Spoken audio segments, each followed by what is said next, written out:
Big Brother, mainstream media, government cover-ups. You want answers? Well, so does he. He's Alex Jones on the GCN Radio Network. And now, live from Austin, Texas, Alex Jones. Raymond, you want to go ahead today and use your full name? That'll be all right. Yeah, okay, we'll go ahead and do that. I mean, I don't want to get anything too secret, but you can give us your, quote, opinion on things. Raymond, of course, is in the Air Force. He worked in Mission Control, the Apollo program. He worked with the cameras. And I've known Raymond for about, I don't know, since 1999, so I guess that's about 9 years. He's a good friend of mine. He's even worked in this office before, whenever I needed a little extra help on shipping and things because he's been retired. He is also an electrical engineer, worked for some of the larger computer companies and engineering companies out there. And Raymond is our guest. He was dropping by the office last week giving me some information. And I thought, why not just have Raymond in studio with us? And he's got a lot of material here that he's going to be talking about today. But first off, Raymond, I want to thank you for coming in studio with us. Well, you're quite welcome. Raymond, well, this is a short segment, as you know, as a listener to the show. Start off a little bit about yourself, where you grew up, what you did, how you got involved in the Air Force and weapons development, then you got into NASA. Break that down, and then we'll come in and get into the meat and potatoes and show none of the classified documents or your national classified like your national security letters or anything like that. But news articles with you in it at NASA and photos and stuff like that, and what you think really went on with the Apollo program. Well, I was assigned to a military program called the MOCR program, and for my training, I was sent to Mission Control at what was then the Manned Spacecraft Center, since the name changed to Johnson Spacecraft Center, to work in the Apollo program and to train as a controller for the military program. Well, I know hardly hit the dirt down in Houston when the MOCR program was canceled. They were saying there will be no military program. It will all be a civilian-controlled civilian program. I didn't believe that for one microsecond. But anyway, they say 80% of the space program is secret military, right?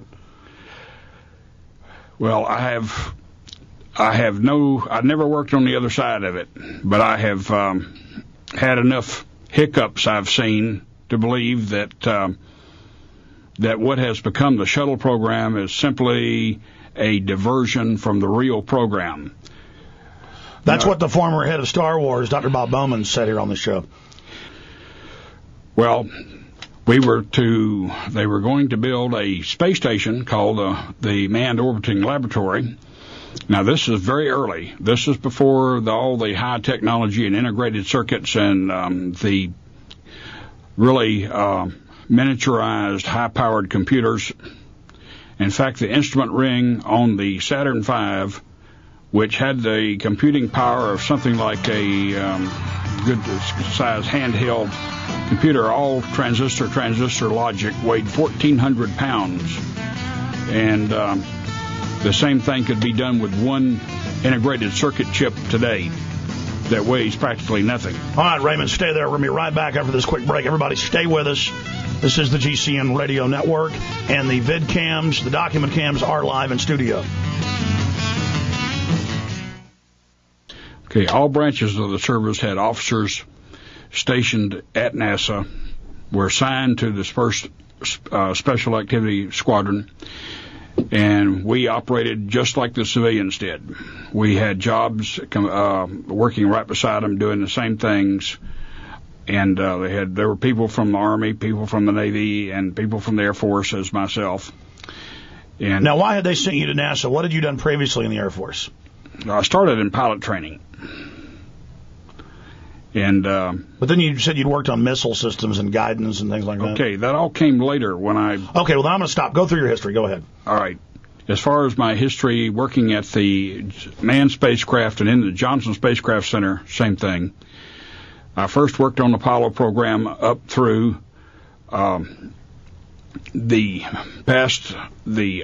Apollo 13 disaster, and we couldn't fly for some extended period of time, so the Air Force reassigned me. I wound up working in an intelligence branch, and then beyond that I went out of the Air Force, and I worked for Lockheed in various phases, including, first I worked for the Radio Corporation of America onboard camera system, meaning the camera systems that were flown on the shuttle. They were very special. They were made to withstand the extreme temperature and the vacuum of space, update the spacecraft and the lunar module computers with the next coordinates that were to be for the next burn, the next maneuver. There was a long list of numbers that had to be put in and checked very carefully to make sure it was all correct. Then it was sent to one of 3 tracking stations around the world and uploaded to the spacecraft and into the spacecraft computers. And then when it came time to execute the burn and they put it on timers, it counted down, and the amount of propulsion in whatever direction we were directed, or the numbers indicated, was what the velocity that was added to the spacecraft. And I helped do that and keep up with the paperwork. And now let's stop before we run out of time. You've got a lot of things here from NASA news articles. Here's a NASA newspaper with you in it, or do you want to get to that later? I mainly brought. I have a bunch of paper that is quite interesting, but mainly stuff like this I brought to show you that I was there, since you never saw me. This picture I'm sitting in here, and it tells you over here under number 17. Yeah, no, I've seen this before, Raymond. You forget you showed me this in your national security letters and diplomas and all that before. See, here you are right here. Going back to my friend Raymond Teague, electrical engineer. Raymond, why are you now, years ago I asked you to come on the show and you didn't want to do it, why now are you willing to come on the show?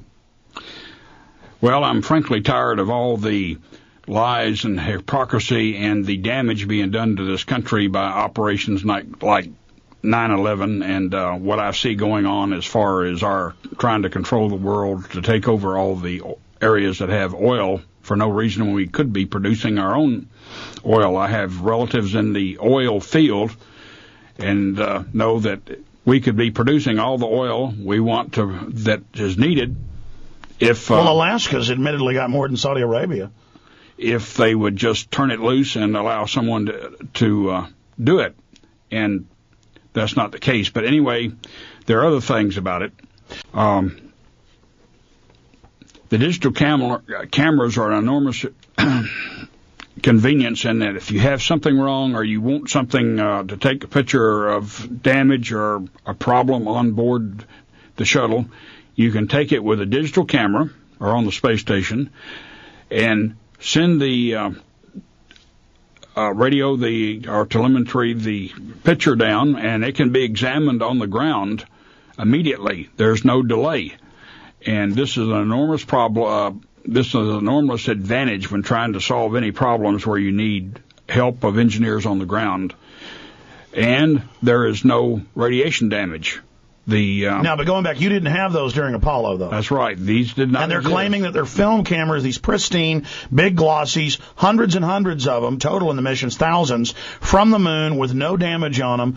As an engineer who worked with these cameras, who worked on the program, who worked on Apollo, on all of it, is this a load of bull? I don't see how it is possible to have escaped any damage to the photographs. Now, you probably told me what the scuttlebutt is, though you weren't on those secret programs, that they do have, and we know they have secret programs, that they have the space planes, all of it, and that this was all basically a PR front. But I mean, can you talk about that? Or? Well, let's see. One of the things that happened, of many, I have the RCA put out a monthly newsletter, a company newsletter like most companies do, that have a large number of employees scattered at multiple installations. You get a newsletter from the company that tells you basically what's going on in the company and so forth. So I got one that told about an engineer, or about an experiment they did where they flew an object around, that this object canceled gravity. Stay there, okay? And then we're going to get into the secret space program as much as you can get into, or little bits and pieces you picked up. But this is already huge news, ladies and gentlemen. Engineer, frontline, NASA, Apollo program, working in the optics, working in the photos, saying it's impossible. We'll be right back. In fact, we're going to continue talking for PrisonPlanet.tv members during the break. Continuing back to, you get this internal, but it's still not secret, RCA for employees spread out at installations all over the country and the world. You get this newsletter. Tell the story in more detail. Well, anyway, I get this letter where they're able to fly this object around in an experiment. So I thought, well, this is great, and why are we wasting our time with rocket propulsion when we should be working on this? So I call up the... And they were specific in there. They said it was canceling gravity. Yes. Okay. Anyway, and they totally denied it was true. They even denied the article was there, even though I had it right in my hands. So it got down to the point where there was no use to arguing with them. There was nothing I could do about it. I couldn't get my hands around their throat and wring their necks like I would have liked. Do you still have that? No, I don't. I don't know where it is. I have it somewhere, probably. I know how it is. Yeah, I can't find half my stuff.